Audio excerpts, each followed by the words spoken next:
je suis très contente d'être ici avec vous et je vais vous parler un petit peu de mon témoignage.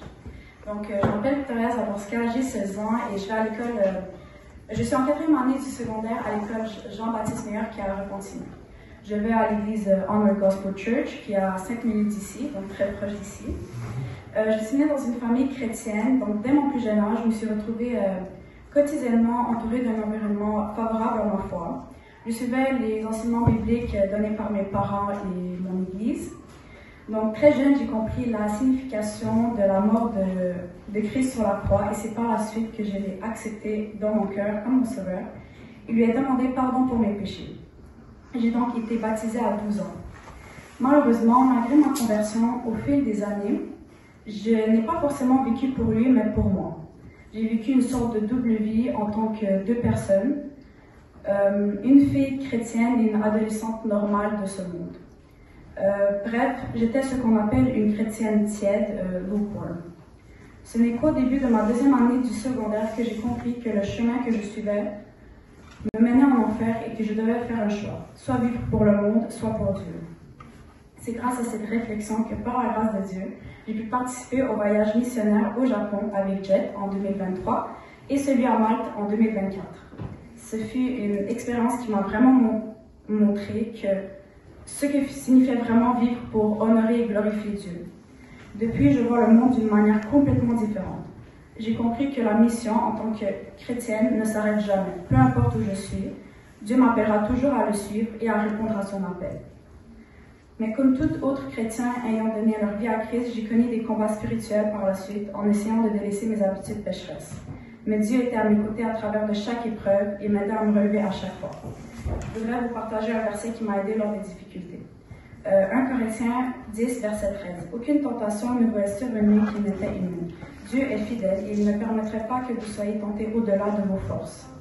Mais avec la tentation, il préparera aussi le moyen d'en sortir afin que vous puissiez le supporter. Et un deuxième verset qui est très important à retenir pour tous les chrétiens de tout âge.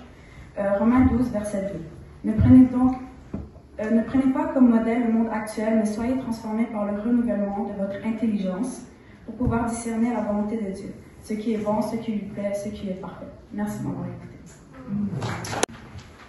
Donc, moi je suis Olga et comme ma soeur disait, moi j'ai 19 ans et comme ma soeur disait, j'ai grandi dans une famille chrétienne, donc j'ai découvert la foi dès mon plus jeune âge en allant à l'église, en priant avec ma famille et en lisant la Bible.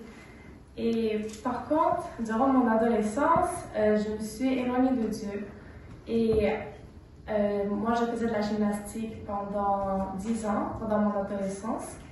Et je pratiquais comme 5 à 7 heures par jour et 6 jours sur 7. Donc c'était comme mon idole. Donc ça m'a vraiment éloignée de Dieu pendant mon adolescence. Aussi en parallèle, je souffrais d'une scoliose au dos, héréditaire qui s'aggravait à chaque année. Donc vers l'âge de 15 à 16 ans, le chirurgien qui suivait la progression ou pas de ma scoliose avec les rayons X, il a annoncé qu'une opération c'était nécessaire. Donc j'ai dû abandonner la gymnastique et malheureusement la gymnastique c'était vraiment comme un peu ma raison de vivre à mon adolescence.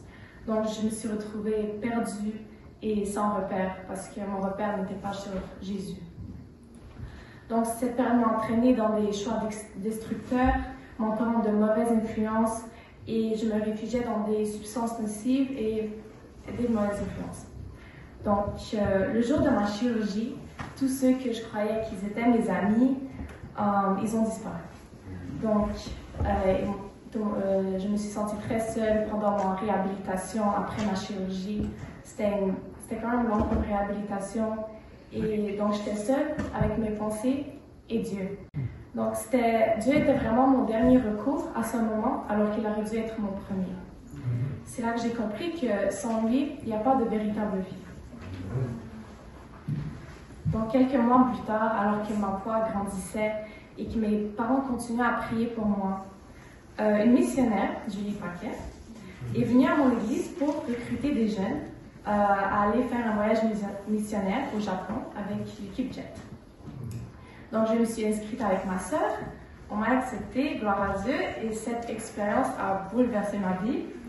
J'ai découvert la joie d'une relation vraie, authentique avec Dieu, le bonheur de lui servir, comment lui servir. On a tout été comme appris à faire ça. Et la richesse d'être entouré de gens, de jeunes de mon âge qui ont la même foi que moi. Donc, après l'été de cette mission, j'ai commencé le cégep, mais je me suis dit, je vais quand même postuler à une école biblique en Hongrie, juste pour voir. J'étais sûre que je n'allais pas être acceptée parce que c'était vraiment trop tard pour les inscriptions. Et à ma grande surprise, Dieu a ouvert cette porte. Ils m'ont appelé pour m'annoncer qu'il y a eu une exception et qu'ils m'ont acceptée. Donc j'ai dû arrêter le cégep et l'année passée, j'ai passé 1 an à l'école biblique. Donc vraiment, j'ai vécu la plus belle année de ma vie là-bas, étudiant la Bible à chaque jour, aux côtés de professeurs et d'étudiants qui venaient un peu partout du monde, dans le monde. Alors j'ai pu construire des solides amitiés chrétiennes. J'ai appris à mieux servir Dieu là-bas. J'ai appris à mieux connaître, j'ai connu plus la Bible et à comment vraiment vivre ma vie pour Christ. Et j'ai établi une véritable discipline spirituelle.